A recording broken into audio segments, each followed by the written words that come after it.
Oh, and I've got Dr. Candace. Program. Okay. Okay. Is there, if not having classes, okay. So I text the PC program to see if they're joining in. And okay. That's, yeah. Okay, cool. So I would say if nobody comes on in like 2 more minutes, fine. Okay. Just record it so we can send it out to people. Okay, cool. All right. Thank you. Talk later. Bye. Hello, Dr. Candace. How are you? You're on mute. So I can't hear you. Matter of fact, you're all on mute. But I don't know if I did it or you did it. So, Seth, can you unmute yourself? Yep, I'm off. Okay.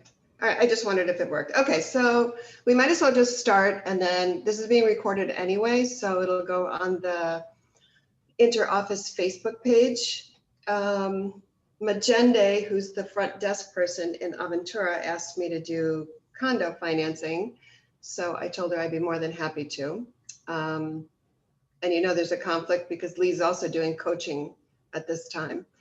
But anyways, so for those of you that are here, I'm happy that you're here. Welcome, welcome. So let's see. So for those of you who have already been involved in real estate, you know that condos in South Florida are a challenge for sure. If you have an FHA buyer, chances are they're not going to be able to buy a condo. They all have their own list. VA has their own list of condos that are approvable. Fannie Mae also does, although it's not that accurate. So we can try to get it approved if it's not already on the list. And Freddie Mac basically follows the other guidelines. So if you could do FHA financing though, you'd be able to get away with 3.5% down. If you do VA financing, it's 100% financing. And if you do Fannie Mae, you can get away with 3% down if the condo is approvable. So let's see. So for FHA, primary residence only, we need an FHA condo questionnaire. And Louise, feel free to chime in if you have any input. You're a Miami guy. Okay. So we do have the ability to get some of these condos FHA approved. Chances are if they're Fannie Mae approvable, we can do it. It's called the spot approval. It takes a little bit longer, but we are able to do it. I myself haven't done one, but I think Christopher on my team has. So it is possible. But if we could go conventional, I think that's probably better. Detached units are treated like detached homes. We need a condo appraisal as opposed to a single family home appraisal. We need to have insurance, but it's called an HO6 policy because it's just for walls in. Everybody says, I don't need insurance because the condo has insurance. Well, that's not true. I mean, it is true that the condo has insurance, but it doesn't cover the interior of your unit. And if you're going to get financing, the lender will always require you to have insurance for the interior. For a primary residence, first-time home buyer, 3% down is fine as long as we get the condo approved, like I said before. Secondary home, 10% down, and investment, 20% down. There's a big difference. So when you buy a condo, the condo has to be approved as well as the buyer. So there's a full review, which is a very long questionnaire, which I'm going to show you, and there's a limited review. So if we can get away with a limited review, we're much better off because there's like 4 questions and they don't care about reserves. They don't care about it very much at all. And I'm going to show you the difference. So a lot of times when you're buying a condo, your lender's going to say, you know what, you're going to have to put more money down because the condo doesn't qualify. And the reason is that we have to do a limited review instead of a full review. So this is a copy of the limited review that Van Dyke uses. So you can see there's like 4 questions on here. So is the association named in any litigation? What's the largest number of units owned by a single person or entity? How many units are in the project? And are you acquiring the unit due to a foreclosure or a deed in lieu? And then they ask for the insurance information, and that's it. So it's a heck of a lot easier to do a limited review than a full review. This is the full review. Let's see how many questions. So there's 29 questions. Many of the condos in South Florida will fail. Obviously, you need the name of the condo. You can see the little boxes underneath. Is it a hotel? Is there maid service? Are there timeshares? Are there any rentals under 30 days? All kinds of crazy questions. So if it operates as a hotel, we can't finance it either. I shouldn't say that. We can finance it. It's just not conventional financing. It's a different kind of financing and requires, I believe, 35% down, maybe 30. Louis, am I right? Is it 35? You can do it with 35% down. So it's a totally different animal, but it's not conventional at all if it's a condo-tel, and there seem to be a lot of them lately. So you can see the crazy question. How many units in the project? How many sold and closed? How many investor units? Largest number of units owned by one single person? How many are delinquent? Are they owned fee simple? It goes on and on and on. And chances are the condo is, one of these questions is going to not work. So does the project have commercial space? Are the monthly account statements being sent directly to the HOA? What is the balance in the segregated reserve account? So it's a big deal. So if we can get away with doing a limited review, it's a lot easier on everybody. Catherine, another add-on with the full review is that they do review the budget, and the budget will determine if there are reserves. You know, they may have a question mark here, but they'll analyze it very much from the perspective, are there adequate reserves for the project? And that's probably the single most common reason why we can't get a condo approved. That's the reason why very often you'll try and do a limited review. If you don't have someone who has a 25%, there's a way of piggybacking it, doing a 75% first, you know, a 10 or 15% second, that would sort of bypass the need for having the budget presented for your review. Right, that's correct. The reserves are huge here. So it's all about the association and how they vote. So especially in the older buildings, they don't want to fund the reserves because they know that their HOA is going to go up. So every year they vote it down, and their attitude is, I mean, I know people that live in these buildings and they just say, if we need something, we'll just do an assessment. So a lot of them would just rather deal with an assessment than have reserves. So, but it's a big deal, and it's the one deal breaker. Luis is right. And that's one great reason to do a limited review on a condo. But with good credit and 10% down, we can do it. We just have to split it up so that we trick Fannie Mae into thinking that you've put 25% down. Any questions about that? Okay, so warrantable condos. It includes attached units. We need the full questionnaire, appraisal, master insurance declaration page. On the older condos, the one thing that I keep running into is the law and ordinance insurance, if they don't have it. And law and ordinance insurance means that I think if it was built, I don't know, maybe before 1974, something like that, that it can be rebuilt to current standards. So if they don't have that insurance, it means that if they have replacement value, replacement cost, they can rebuild it to the 1974 standard. But with the law and ordinance insurance, it allows you to build to the current standard, which of course you'd want to have, right? So I run into that a lot on older condos. So when we know that our buyer is buying a condo, we try to get a copy of the budget, we try to get a copy of the insurance, and we always ask the question, is there any litigation? 9 times out of 10, the listing agent doesn't know. So we have to go right to the condo to get the questionnaire. I mean, not the questionnaire, the budget and a copy of the insurance. And of course, if it's in a flood zone, I've actually seen buildings that are in a flood zone and they don't have flood insurance. So that's a problem. And actually, where Joelle, who's on this call, is in a condo and we're working on Right here. financing. And there was an issue with the crime coverage. This condo has everything else, but it doesn't have the proper crime coverage.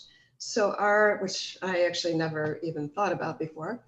And our condo department said, well, maybe you could just buy it on your own for the condo. I was thinking it would be hundreds of dollars.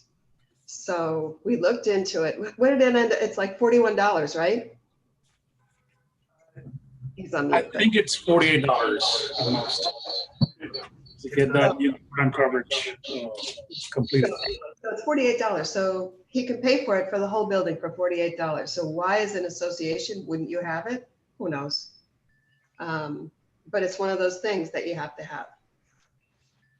So condos are, anyway, so just to recap about that, the buyer has to be approved and so does the condo. So we need to get a budget for the current year. We need the balance sheet. We need the master deed. And the buyer has to get the walls in policy, which is an HO6. So a non-warrantable condo is one that really doesn't meet any of the guidelines. It means it's a hotel or it doesn't have the proper insurance. We have lending for that as well. And Luis, I'm sure you know what are some of the other things about a non-warrantable condo besides that it would be a condotel, it would have timeshares. What else would make it non-warrantable? And generally, when they don't meet the criteria for your conventional lending, they consider it a non-warrantable condo. That's why some of them are so much easier to do.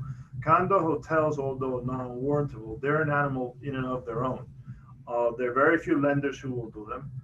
The pricing on condo hotels is higher because they're treated as a higher risk. It's the same reason why they won't finance you buying a purchase of a regular hotel. The other elements of non-warrantable condos really have to do with some of the structural dynamics. I haven't seen a lot of those problems down here. When I was in New York, we saw them much more because of the age and antiquity of the properties.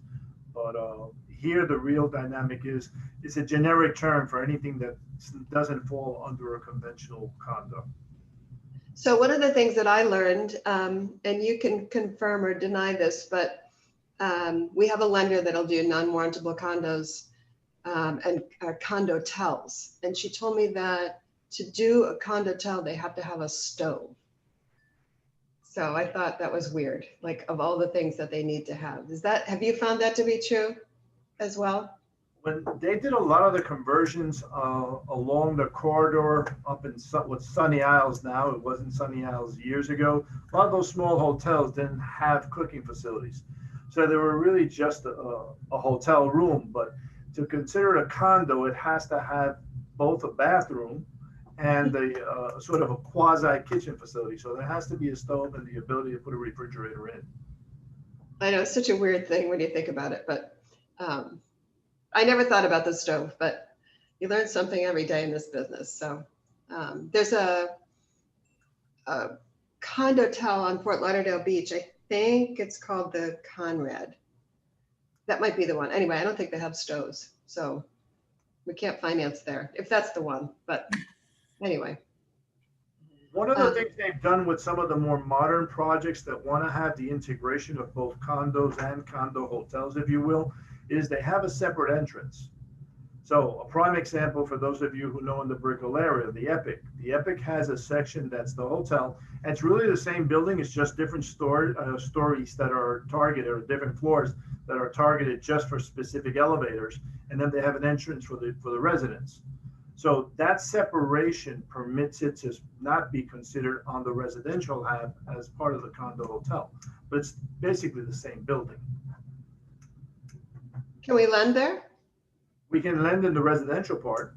in most of our cases, the condo hotels, someone like, some of our non-conventional or non-QM lenders will do the Epic and the condo hotels. It's an updated structure, the risks are minimal. It's just that whole added risk for being a condo hotel. Interesting. I mean, we're in condo heaven here, so you guys are going to, especially Aventura, Sunny Isles, Brickell, you're going to be showing a lot of condos, so it's good to know what's going on. A project approved by us under limited or full review is still considered warrantable, like Luis said. First-time home buyer, 5% down. Secondary, 10%. Investment, 15%. Anything under 80%, 20% down will have mortgage insurance attached to it. So the questionnaire, so if there's a new project and maybe the investor has hung on to 15% of the units, that's a problem. No one entity can own more than 10% of the units on the full questionnaire. First right of refusal by HOA, no resort type properties. Common areas must be 100% complete. 90% of the units must be sold and conveyed. Control must be turned over by the developer.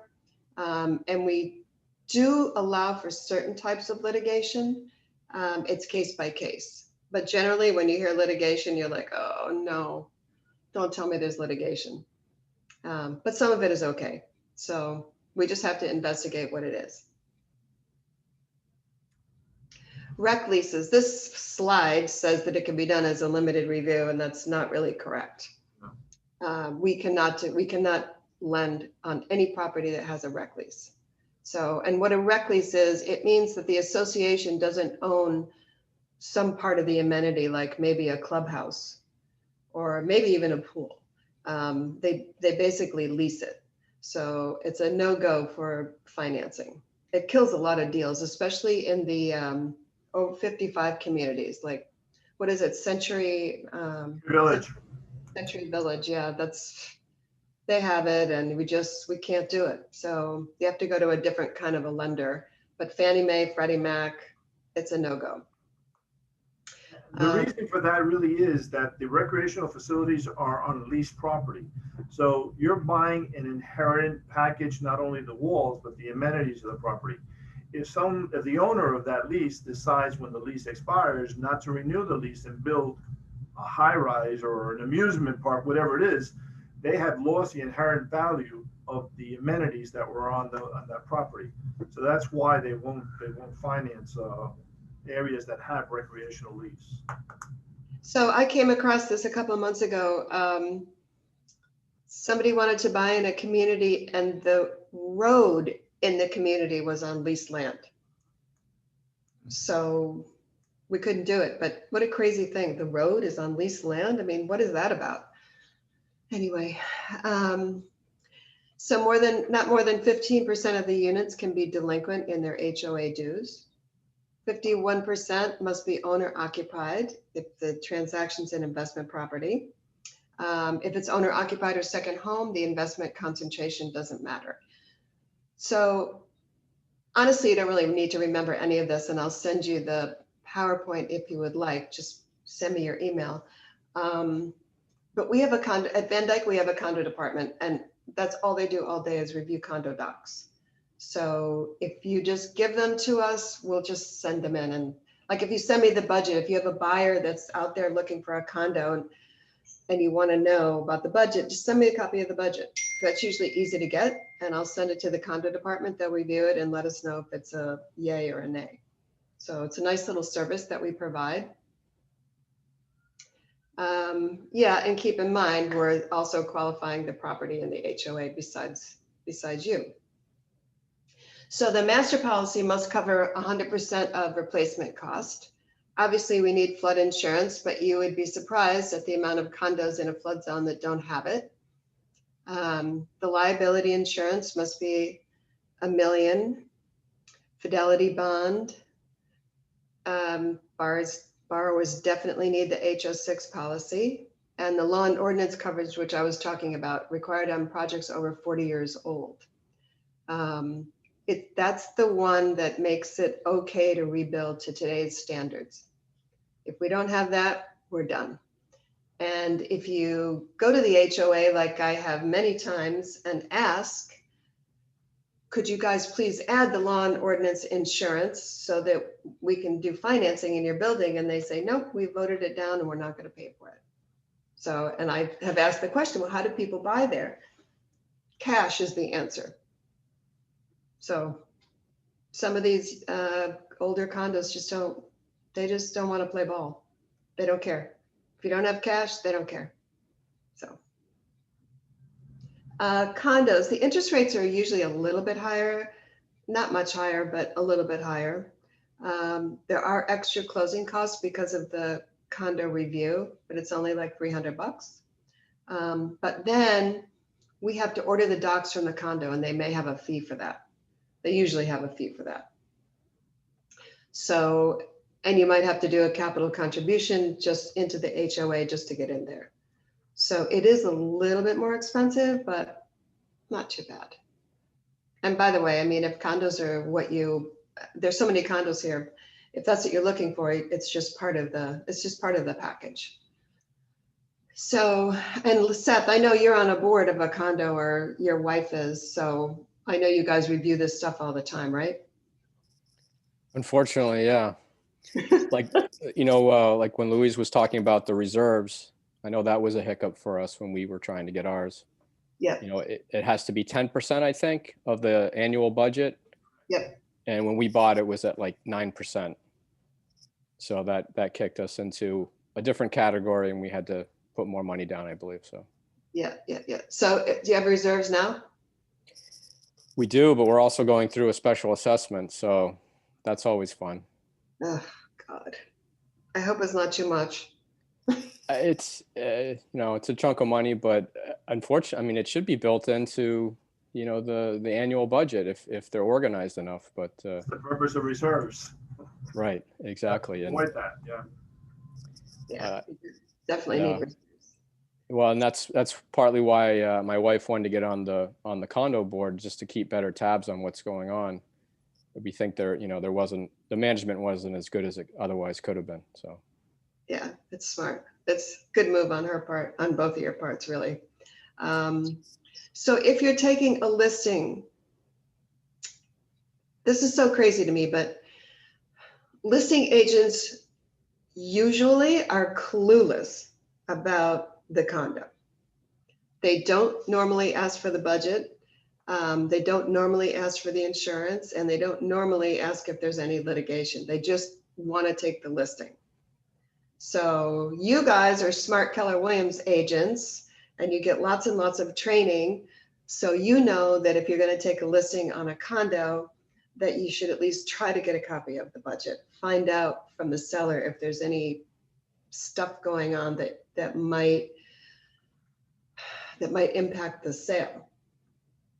So, I mean, I know we've talked about this in team meetings and stuff, but the more legwork that you guys can do up front, if you're taking a listing, it's just going to make your life a lot easier, because you know you're going to be able to sell it. I mean, it would suck to take a listing and then find out that, there's litigation going on, there's a rec lease somewhere, there's, no reserves.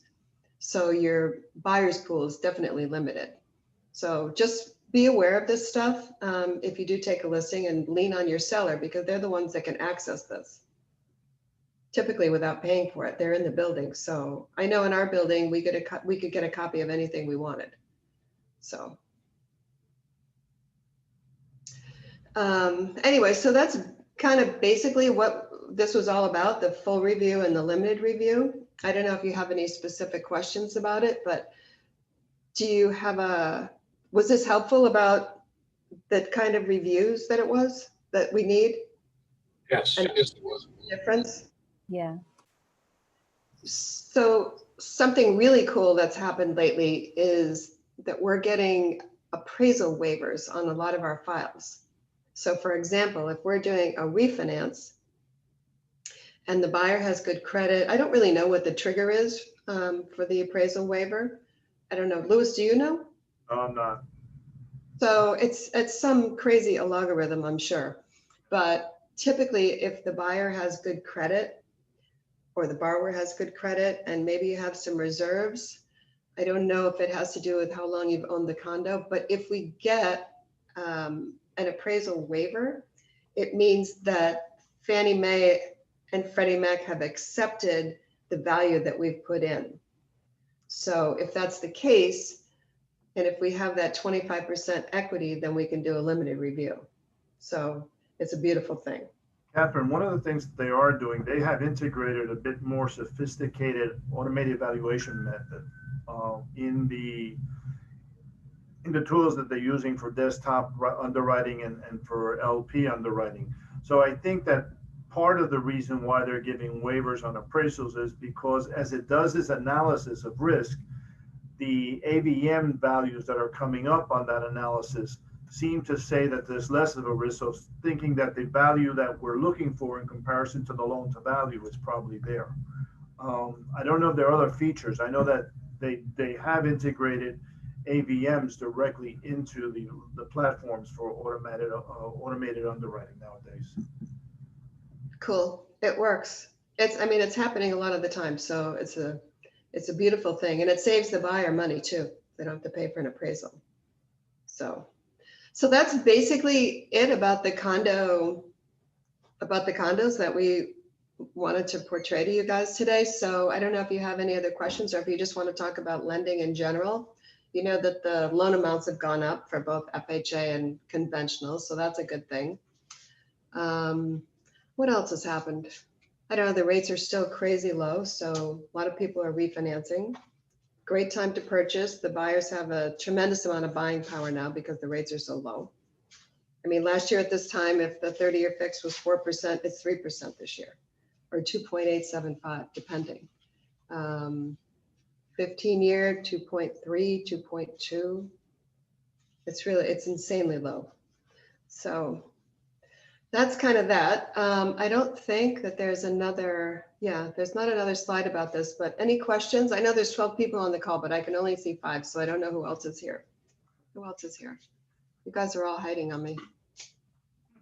Let's see. Adolfo, hey. Avi. Hi, guys. Any questions? No questions at the moment. I'm trying to come up with something, but I mean, this was very helpful. Thank you very much. I'll see if I can come up with a question, but thank you for hosting this. Thanks, Adolfo. Next time I want to see your face